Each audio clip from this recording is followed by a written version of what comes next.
Assalamualaikum warahmatullahi wabarakatuh. Perkenalkan, nama saya Feby Nabila dengan NIM 19111103997 dari kelompok 2 kelas A 2019-1.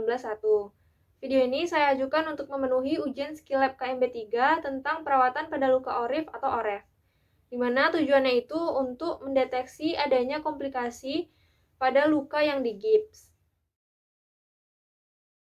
Assalamualaikum Ibu. Waalaikumsalam. Selamat pagi. Perkenalkan Bu, saya perawat Feby yang hari ini dinas dari pukul 8 pagi sampai jam 2 siang nanti. Kalau boleh saya tahu nama Ibu siapa dan usia Ibu berapa? Nama saya Siti Dalia, usia 30 tahun. 30 tahun. Boleh saya lihat gelang identitasnya Ibu? Baik, benar atas nama Ibu Siti Dalia, usia 30 tahun ya. Ibu senangnya dipanggil apa? Iya. Bu Lia. Baik, tujuan saya datang ke sini adalah untuk melakukan perawatan pada gips Ibu karena Ibu bekas operasi patah tulang ya Bu, benar? Iya, benar. Baik, kita membutuhkan waktu kurang lebih 15 sampai 20 menit. Apakah Ibu bersedia? Bersedia. Kita lakukan di sini aja ya, Bu ya. Baik. Sebelumnya saya boleh duduk, Bu? Boleh, silakan. Baik, Ibu Lia gimana nih kabarnya hari ini? Alhamdulillah baik. Alhamdulillah lebih baik daripada hari sebelumnya? Iya. Ya. Nah, langsung aja ya, Bu, kita lakukan pemeriksaannya. Ya, silakan. Nah, sebelumnya kita harus menjaga privasi klien dengan menutup sampiran dan juga kita mencuci tangan lalu memasang handscoon. Yang pertama kita lakukan adalah membuka gips pada pasien. Ini sih Bu, saya buka ya gipsnya. Bisa diangkat tangannya Ibu. Oke, saya bantu.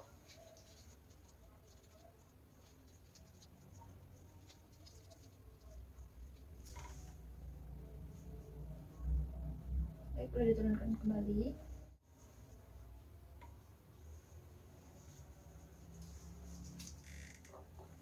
Selanjutnya, di sini kita akan mengkaji risiko terjadinya perdarahan tersembunyi.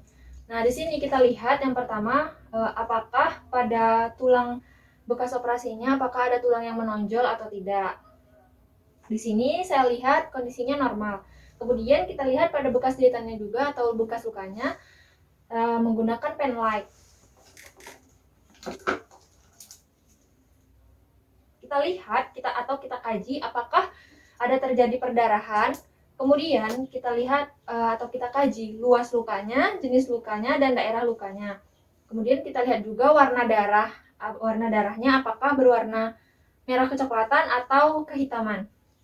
Setelah itu kita monitor juga tanda-tanda vital klien. Nah, di sini kondisinya normal. Selanjutnya kita lakukan dokumentasi hasilnya.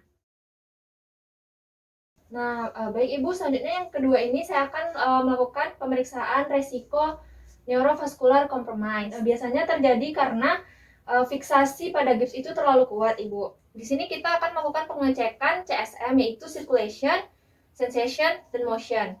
Yang pertama circulation, di sini kita akan melakukan pemeriksaan pada kuku Ibu ya. Nanti saya akan tekan kuku Ibu untuk melihat capillary refill-nya. Permisi Ibu, boleh pinjam jempolnya. Baik, di sini hasilnya normal karena capillary refill pasien kurang dari 3 detik. Selanjutnya untuk yang kedua, S yaitu sensation. Di sini kita tanyakan kepada pasien apakah pasien mengalami kebas atau mati rasa. Ibu, pada ujung-ujung jari Ibu apakah ada merasa kebas? Tidak ada. Tidak ya Bu. Kemudian pada bagian lengan atasnya ada kebas? Tidak ada juga. Enggak. Terus apakah pernah Ibu merasa mati rasa? Pada tangan Ibu, pada ujung jari, pada lengan atas? Oh, tidak. Tidak juga ya Bu ya. Nah, berarti hasilnya normal. Selanjutnya untuk yang M atau motion, kita lihat apakah pasien bisa menggerakkan ekstremitasnya. Ibu bisa coba digerakkan tangannya. Saat Ibu menggerakkan tangan ini, bagaimana rasanya? Jadi karena kan habis dari operasi. Oh, begitu. Ya, itu normal ya Bu ya. Tapi nggak ada merasa kayak kebas atau mati rasa gitu? Tidak ada. Tidak. Nah, berarti hasilnya normal karena berarti tidak terjadi kelumpuhan pada pasien. Nah, untuk pengecekan CSM ini kita lakukan setiap 2 jam sekali pada 8 jam pertama dan setiap 4 jam sekali untuk 48 jam pertama berikutnya. Kemudian kita dokumentasikan hasilnya. Nah, selanjutnya untuk pemeriksaan ketiga ini namanya pemeriksaan kompartemen sindrom, Ibu. Nah, kompartemen adalah suatu ruangan di dalam otot di mana otot tersebut tidak elastis. Jika otot tersebut tidak elastis, maka darah akan masuk ke dalam jaringan. Nah, itu menyebabkan jaringan akan terjadi pembengkakan, dan dari pembengkakan itu akan ada tekanan yang besar pada pembuluh darah yang menyebabkan darah tidak akan mengalir ke ujung-ujung ekstremitas. Jika darah tidak mengalir ke ujung-ujung ekstremitas, maka akan beresiko terjadinya nekrosis.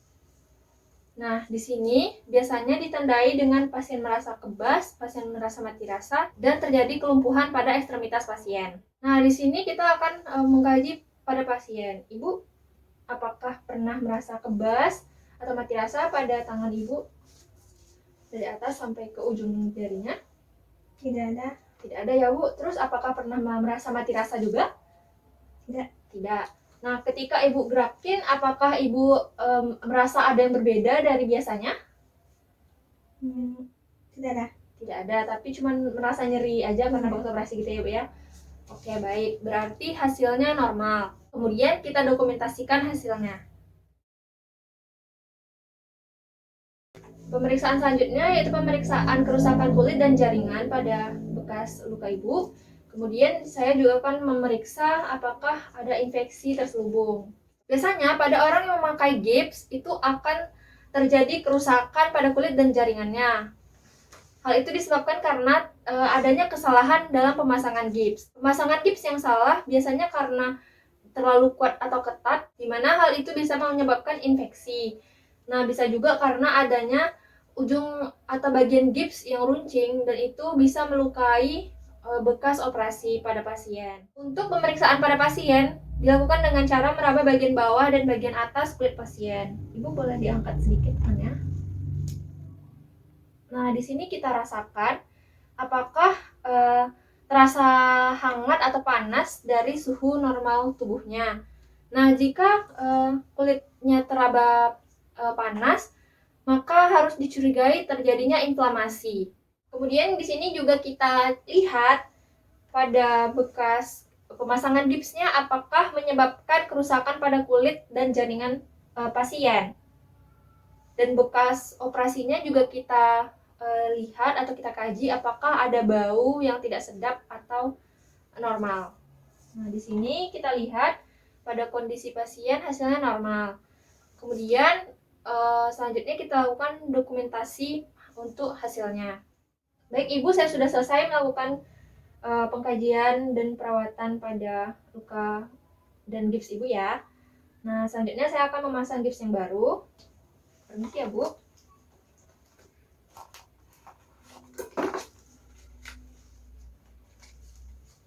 Permisi Ibu, boleh diangkat tangannya. Baik, selanjutnya akan saya perban.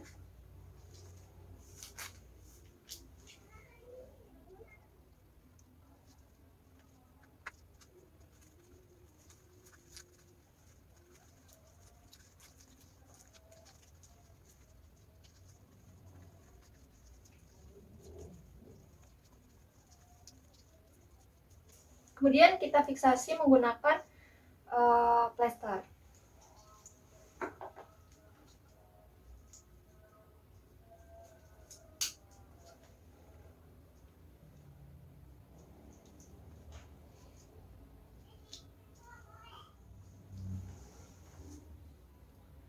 Baik Ibu, saya akan bereskan alatnya.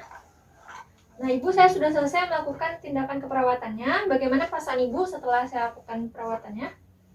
Alhamdulillah lebih baik dari sebelumnya. Alhamdulillah ya Bu. Apakah sebelumnya ada yang ingin Ibu tanyakan? Tidak ada. Tidak ada ya Bu. Kalau gitu saya permisi dulu. Nanti sekitar 2 jam lagi saya akan datang lagi untuk memberikan obat pereda nyeri pada Ibu ya. Nah, kalau gitu saya permisi Bu. Assalamualaikum. Waalaikumsalam. Baiklah, sekian video dari saya. Mohon maaf jika ada kesalahan. Assalamualaikum warahmatullahi wabarakatuh.